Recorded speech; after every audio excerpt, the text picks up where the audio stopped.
벌써 좀 된 이야기인데요. 구글이 2011년도에 모토로라를 13조 원에 인수를 하게 됩니다. 사실 모토로라는 40대 이상인 분들은 잘 아시겠지만 스타텍이라는 고급 휴대전화로 유명했었던 기업인데요. 노키아에 이어서 세계 시장 점유율 2위를 계속 유지를 했었습니다.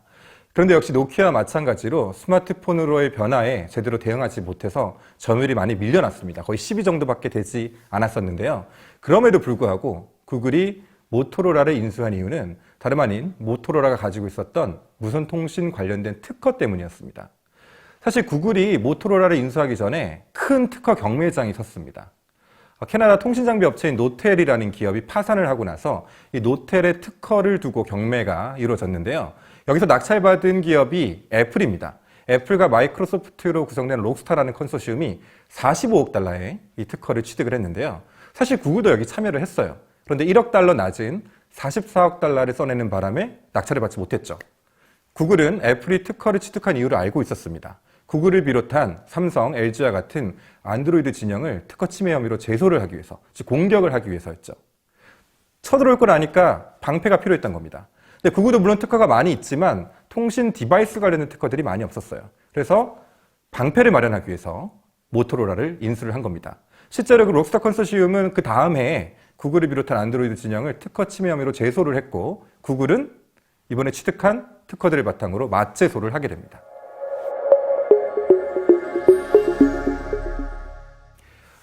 (2년) 후에 구글이 다시 모토로라를 중국의 레노버에게 매각을 합니다. 이때 미국인들이 자존심이 상당히 상했죠. 그래도 대표적인 미국 기업인데 중국에 넘어갔으니까요. 근데 이때 팔았던 금액이 3조 원 정도 되니까 한 10조 정도 손해를 보고 판 겁니다. 근데 꼭 손해라고만 볼 수는 없는 것이 특허는 거의 넘기지 않고 그대로 유지를 하기로 했어요. 다시 말하면 휴대전화 제조업체로서의 모빌리티는 매력이 많이 떨어졌지만 이 특허는 앞으로 무슨 일이 일어날지 모르기 때문에 그대로 가지고 있기로 한 겁니다.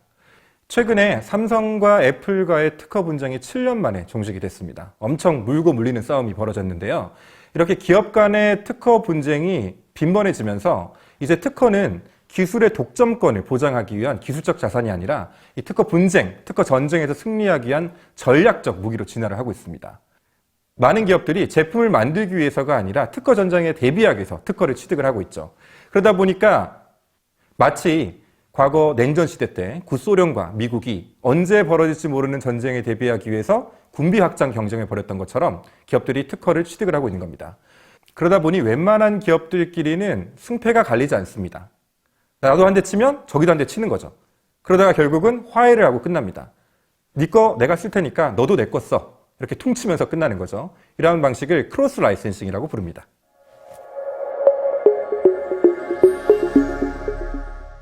그래도 같은 산업 내에 있는 기업들끼리 특허 분쟁을 하는 것 정도는 양반입니다. 그래서 상도라는 것이 있기 때문에 적당히 화해하다 끝나는 경우들이 많은데요. 잃을 것이 없이 달려드는 상대가 있습니다. 특허 괴물이라고 부르는데요. 이 회사들의 비즈니스 모델은 파산한 회사에 특허를 싸게 구입을 해서 소송을 벌인 다음에 보상금이나 로열티로 먹고 사는 그런 기업입니다. 전문 용어로는 비제조 특허 금융관리회사라고 얘기합니다. MP라고 부르는데요.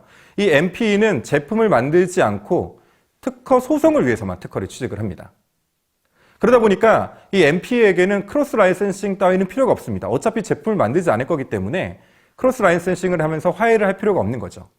MP들은 중소기업은 거릴 떠보지도 않습니다.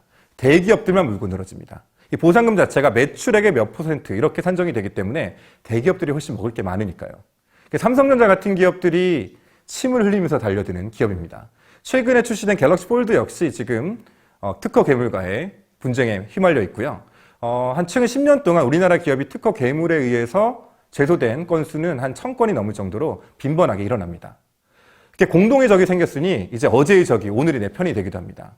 그래서 기업들이 이 특허 괴물의 공습에 대비하기 위해서 다양한 움직임을 보이고 있는데요. 주목할 만한 움직임이 구글이 중심이 된 라이센스 온 트랜스퍼, LOT 네트워크라고 있습니다.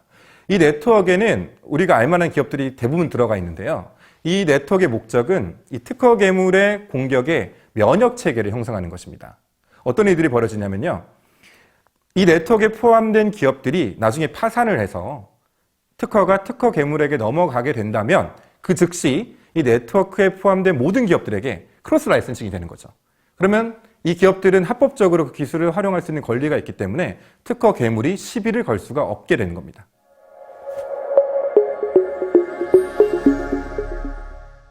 특허를 꼭 독점적으로 혼자만 사용하는 것이 좋은 건 아닙니다. 개방하는 것이 더 좋을 때도 있어요.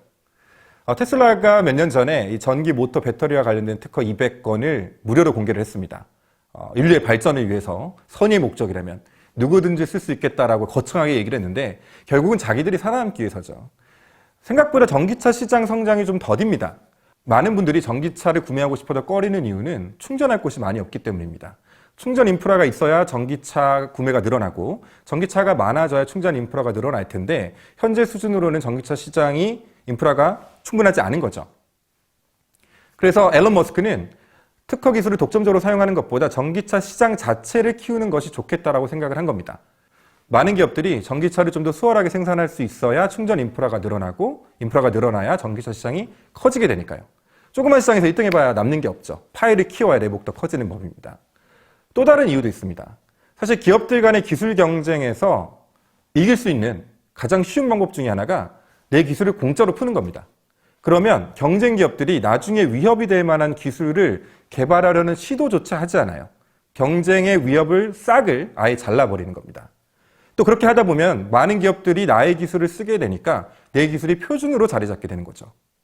결국 나중에는 기술을 독점으로 사용할 때 얻을 수 있었던 이익보다 훨씬 더 큰 이익을 거둘 수 있게 되는 것입니다.